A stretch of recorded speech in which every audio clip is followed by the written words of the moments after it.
Kembali lagi di channel kami, Sisilia Noranda Mayangsari. Jangan lupa subscribe dan tekan tombol loncengnya. Terima kasih. Kali ini kita akan membahas tentang perbedaan antara asesmen nasional dan ujian nasional. Kenapa sih harus ada asesmen nasional? Penyebabnya adalah karena materi ujian nasional terlalu padat sehingga siswa dan guru cenderung menguji penguasaan konten, bukan pada kompetensi penalarannya. Indikator keberhasilan UN pun siswa hanya diukur sebagai individu sehingga membebani bagi siswa, guru, dan orang tua. Sehingga arah kebijakan pemerintah dirubah dari ujian nasional menjadi asesmen nasional sebagai alat pemetaan mutu pendidikan secara nasional. Gunanya adalah untuk memperbaiki mutu pembelajaran. Berarti beda dong AN dan UN? Ya, karena AN mengacu pada praktek di level internasional seperti PISA atau TIMSS.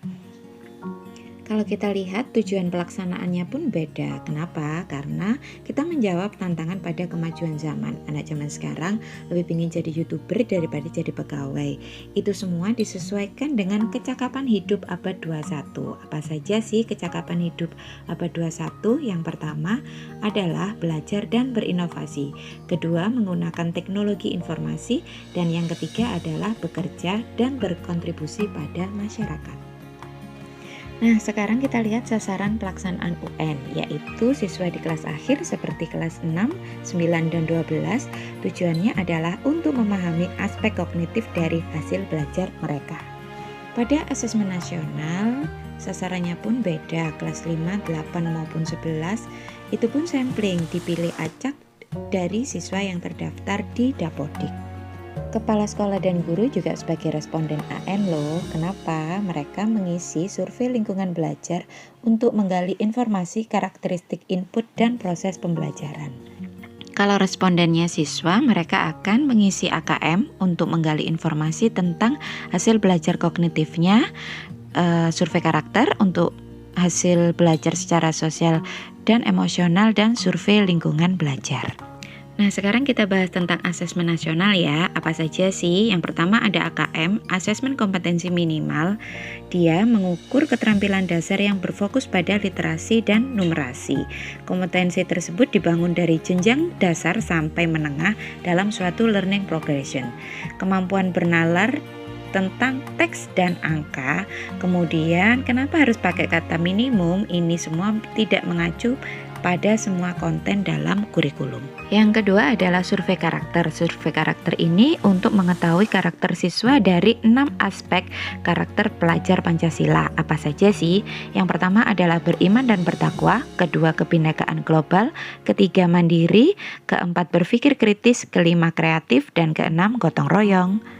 Yang ketiga adalah survei lingkungan belajar untuk mengetahui model sekolah yang efektif sehingga peningkatan mutu pembelajaran jadi lebih baik sesuai dengan tujuan dari pelaksanaan AN itu sendiri.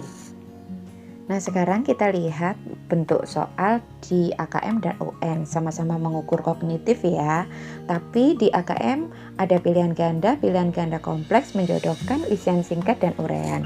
Sedangkan di ujian nasional biasanya hanya pilihan ganda dan uraian. Setelah siswa mengerjakan soal AKM, maka tahap penguasaannya tingkatannya ada 4. Yang pertama perlu intervensi khusus, kedua dasar, 3 cakap, dan keempat mahir. Nah, ini adalah salah satu contoh soal literasi. Soal literasi nggak melulu bahasa ya. Soal literasi itu untuk mengetahui kemampuan dalam memahami, menggunakan, mengevaluasi, merefleksi berbagai jenis teks untuk menyelesaikan masalah dan mengembangkan kapasitas individu sebagai warga negara Indonesia dan warga negara agar dapat berkontribusi secara produktif kepada masyarakat.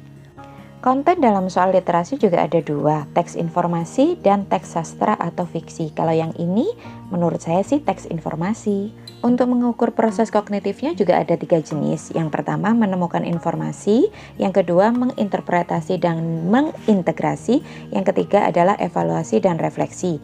Pada soal ini sih saya menganggapnya soal ini tentang interpretasi dan integrasi. Kenapa?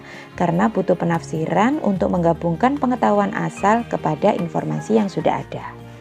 Kalau konteks soal literasi ini sendiri juga ada 3. Yang pertama personal, berkaitan dengan diri sendiri. Yang kedua sosial budaya, berinteraksi dengan lingkungannya. Kemudian yang ketiga adalah saintifik, yang berkaitan dengan konsep-konsep umum yang disepakati orang banyak. Nah, menurut kamu konteksnya apa nih?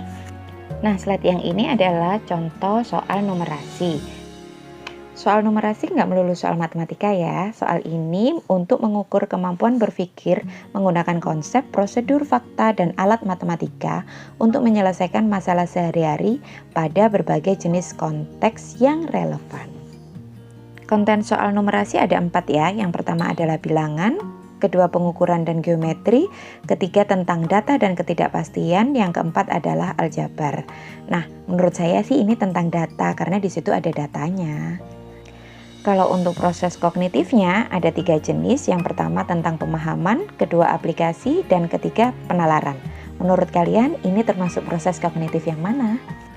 Kalau untuk konteksnya sama seperti literasi, dia ada 3 pilihan. Apakah termasuk personal, sosial, kultural, atau saintifik?